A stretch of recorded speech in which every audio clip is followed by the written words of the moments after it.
Halo Cooler, selamat datang kembali di channel YouTube Kulisinema ya. Seperti biasa, review film lagi.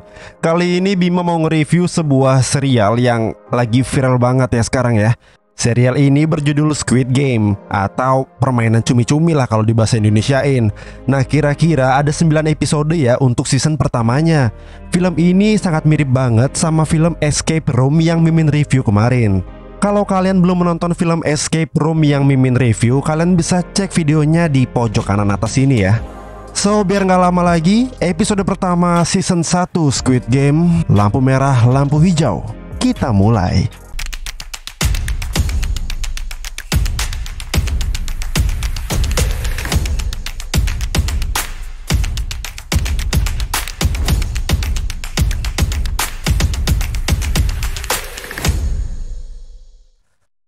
Di adegan awal, kita akan dibawa ke masa kecilnya Song Gi-hun, di mana ia dan beberapa kawannya sangat suka bermain suatu permainan.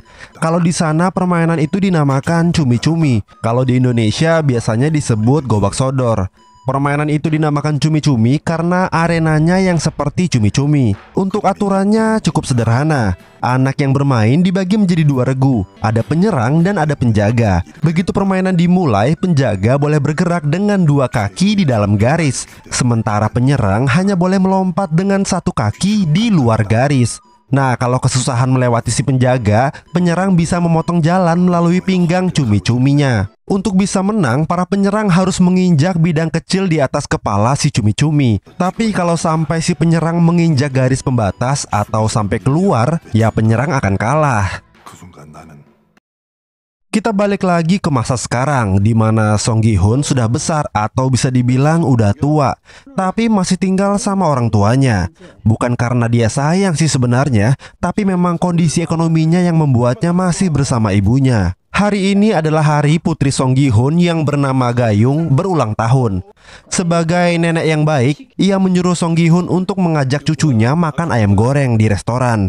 Terus jangan lupa belikan juga mainan atau hadiah. Song Gi-hun yang melihat ibunya hanya memberikan sedikit uang merasa kalau itu tidak akan cukup untuk mengajak putrinya makan enak, apalagi sampai memberikan hadiah.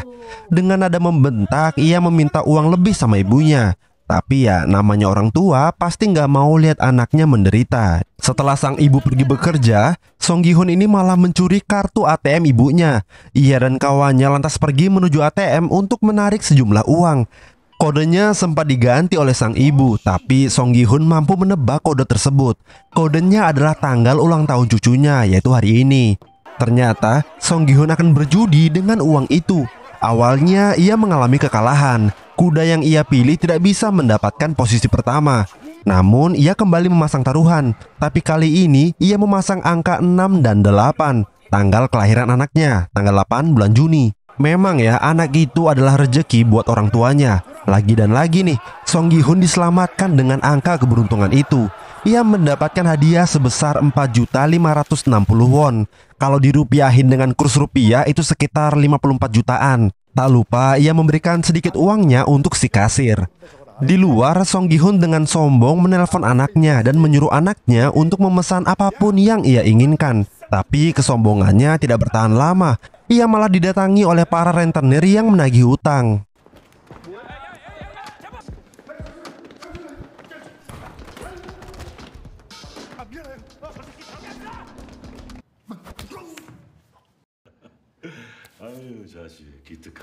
Sang rentenir lantas menagih hutang-hutang Song Gi-hun. Dengan kesakitan, Song Gi-hun berkata kalau ia punya uang di sakunya. Tapi setelah dicek, ternyata kantong sakunya bolong. Usut punya usut, ternyata wanita yang ia tabrak tadi adalah seorang pencuri atau pencopet. Sang rentenir lantas menyodorkan selembar kertas yang isinya adalah surat penyerahan organ. Kalau hutang tidak dibayar dalam sebulan, Song Gi-hun akan kehilangan satu ginjal dan satu bola matanya. Karena tak ada jalan lain lagi, Song Gi-hun lantas menyetujui perjanjian itu. Sebelum pulang, Song Gi-hun kembali ke kasir dan meminta uang yang ia berikan tadi. Dengan uang itu, ia pergi ke tempat bermain anak-anak dan mencoba keberuntungannya di sana. Awalnya ia tidak berhasil, tapi seorang anak kecil bersedia untuk memainkan permainan itu untuknya.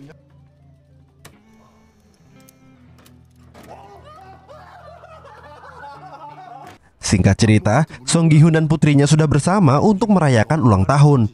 Alih-alih makan di restoran, Song Gi Hun malah mengajak putrinya untuk makan di pinggir jalan. Tak lupa, ia juga memberikan hadiah untuk putri tercintanya. Tetapi setelah dibuka, ternyata hadiahnya adalah sebuah korek api berbentuk pistol. Karena takut dimarah oleh ibunya, maka pistol korek itu diambil lagi oleh Song Gi Hun. Song Gi Hun lalu berjanji untuk memberikan hadiah yang lebih bagus lagi tahun depan. Bukannya senang, wajah putrinya malah terlihat murung.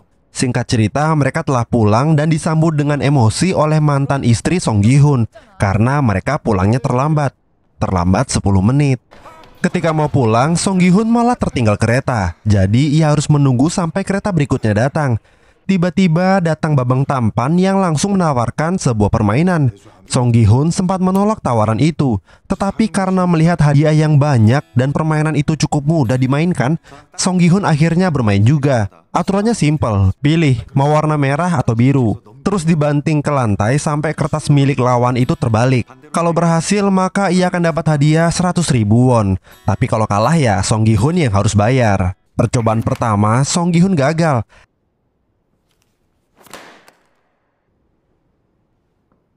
Karena tak punya uang, si Babang Tampan langsung menampar Song Gi Hun dan berkata, gunakan tubuhmu sebagai bayarannya. Kurang enak apa lagi tuh, kalau kalah nggak perlu bayar, cukup dielus-elus aja pipinya. Hingga akhirnya, Song Gi Hun berhasil membalikan bidangnya Babang Tampan. Ketika ia sudah bersiap untuk balas dendam atas semua pukulan-pukulan tadi, Babang Tampan menghentikannya dan memberikannya 100.000 won kepada Song Gi Hun.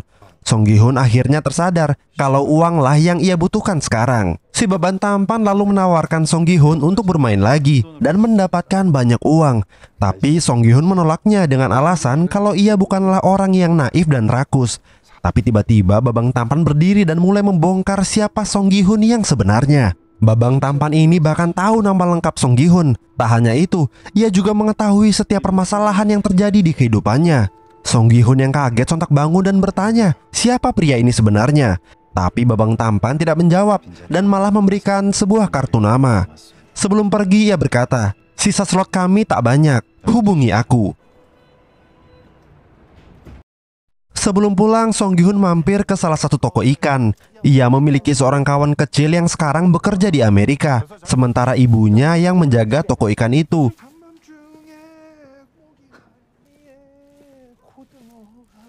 Sesampainya di rumah, Song Gi Hun langsung memberikan sebagian uangnya untuk si ibu. Ibunya terlihat sangat curiga. Dari mana uang sebanyak ini? Pasti judi lagi nih anak nih, atau nggak habis nyuri.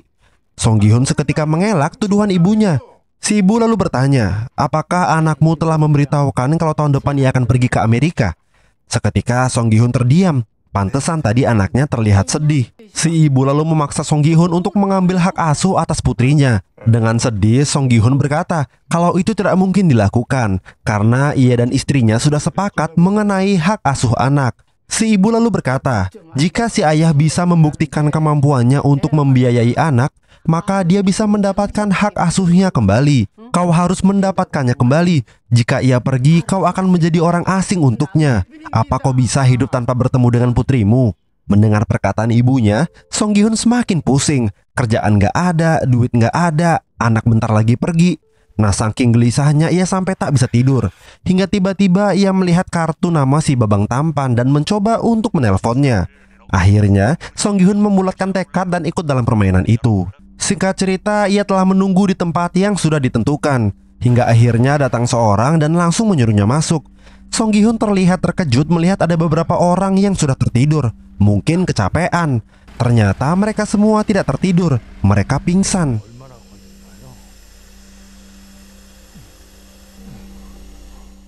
Di saat terbangun, alangkah kagetnya Song Gi Hun. Ruangan itu dipenuhi oleh orang yang berpakaian sama sepertinya. Tak hanya itu, ruangan itu juga dijaga ketat oleh penjaga. Di sini Song Gi Hun bertemu dengan seorang kakek yang sedang asik menghitung jumlah peserta. Si kakek terlihat agak emosi ya karena Song Gi Hun ini merusak konsentrasinya. Song Gi Hun lalu menunjuk ke monitor dan berkata, kalau ada 456 peserta, kakek nggak perlu ngitung lagi.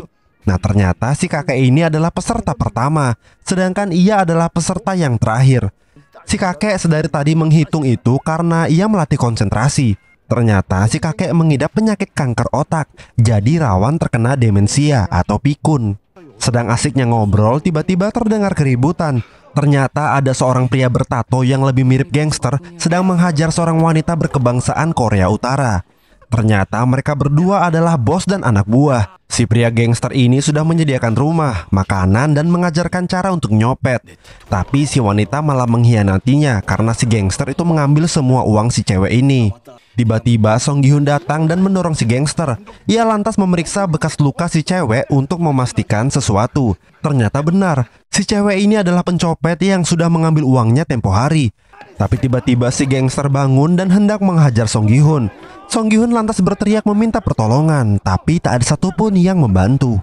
Tak lama pintu terbuka dan masuklah para penjaga bertopeng. Si penjaga mulai menjelaskan apa yang terjadi di sana. Jadi mereka akan berpartisipasi dalam 6 permainan selama 6 hari. Yang bisa menangin semua permainan akan mendapatkan hadiah uang yang jumlahnya fantastis. Perkataan penjaga itu jelas tidak dipercaya oleh mereka semua. Bagaimana tidak? Mereka dibius, HP sama dompetnya diambil, terus mereka pakai topeng segala. Nah, itu semua adalah tindakan yang ilegal. Beri kami satu alasan kenapa kami harus percaya sama kalian. Pria bertopeng lalu menjelaskan kalau itu semua dilakukan untuk menjaga privasi tempat dan identitas mereka. Setelah semua selesai, barang-barang pribadi kalian akan dikembalikan. Ternyata nih guys, semua peserta yang ada di tempat itu adalah orang-orang yang terlilit hutang dan hidupnya menderita. Salah satu contohnya adalah pria ini, namanya Cho Sang-woo. Umurnya 46 tahun. Dia adalah mantan kepala tim 2 di perusahaan investasi. Kejahatannya menggelapkan dana klien, lalu dana itu diinvestasikan ke saham dan kontrak berjangka, tapi gagal. Kerugian yang diakibatkan sebesar 650 juta won. Intinya nih ya, semua orang yang ada di sini itu hidupnya berada di ujung tanduk dengan hutang yang tak akan pernah bisa mereka bayar.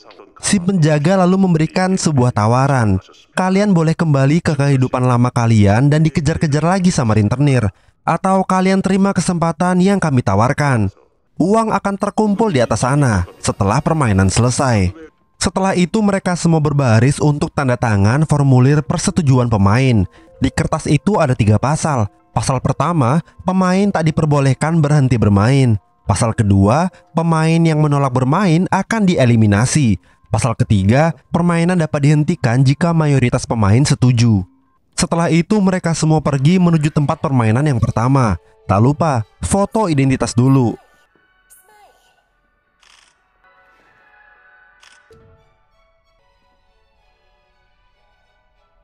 Setelah mereka tiba di lokasi pertama, Song Gi-hun langsung menemui Cho Sang-woo. Cho Sang-woo ini adalah anak dari penjual ikan tadi ya. Song Gi-hun lalu bertanya, apakah yang dibicarakan oleh penjaga bertopeng itu benar? Apa kau punya hutang? Tapi Cho Sang-woo memilih untuk tidak menjawab pertanyaan itu. Nah, di ruang kendali, pria bertopeng yang bernama Frontman menyuruh petugas untuk memulai permainannya. Seketika semua pintu tertutup dan terdengar suara. Permainan pertama adalah lampu merah, lampu hijau. Kalian bisa maju selama penjaga berteriak lampu hijau. Jika ada pergerakan yang terdeteksi, kalian akan tereliminasi. Yang bisa finish dalam 5 menit maka akan lolos dari babak ini. Dan akhirnya permainan pun dimulai.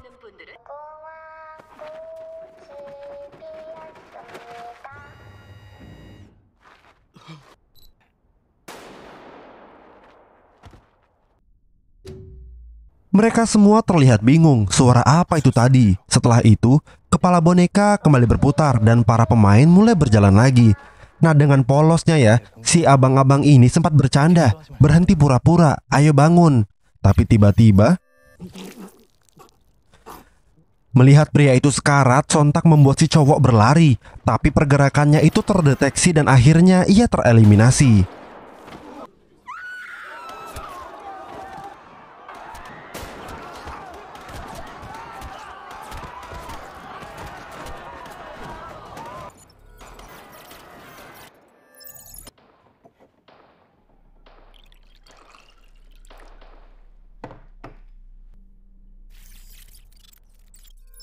Setelah itu boneka kembali berputar.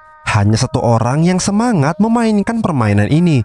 Siapa lagi kalau bukan si kakek ini ya. Walau sudah diperingatkan sedari awal, tapi masih saja ada yang bergerak hingga akhirnya mereka harus tewas tertembak. Cho Sang-woo lalu menyuruh Song Gi-hun untuk bangun dan bermain. Waktu sudah semakin menipis. Di sisi lain, si gangster terlihat ketakutan banget ya. Gimana enggak, wanita yang ia hajar tadi berada tepat di belakangnya. Hanya dengan satu gerakan saja, si gangster bisa tewas tertembak.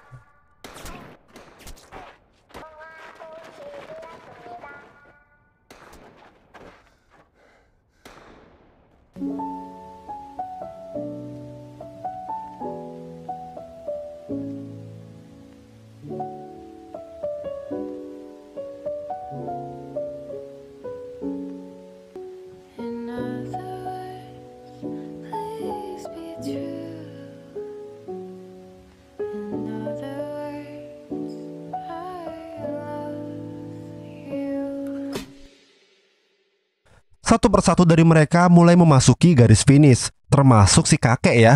Cho Sang-woo juga berhasil finish, tapi tiba-tiba Song Gi-hun hampir saja terjatuh. Untung saja ada orang Pakistan bernama Ali yang menggenggam jaketnya. Hingga akhirnya waktu tinggal tersisa 3 detik lagi. Song Gi-hun mengeluarkan semua kekuatannya dan akhirnya ia bisa finish tepat waktu. Pemain yang gagal akhirnya dipulangkan dari kehidupan ini. Oke guys, itulah episode 1 dari season pertama ini ya. Mimin usahakan agar uploadnya lebih cepat lagi. Sampai jumpa di episode 2 esok hari. Mimin pamit dulu, gaspim.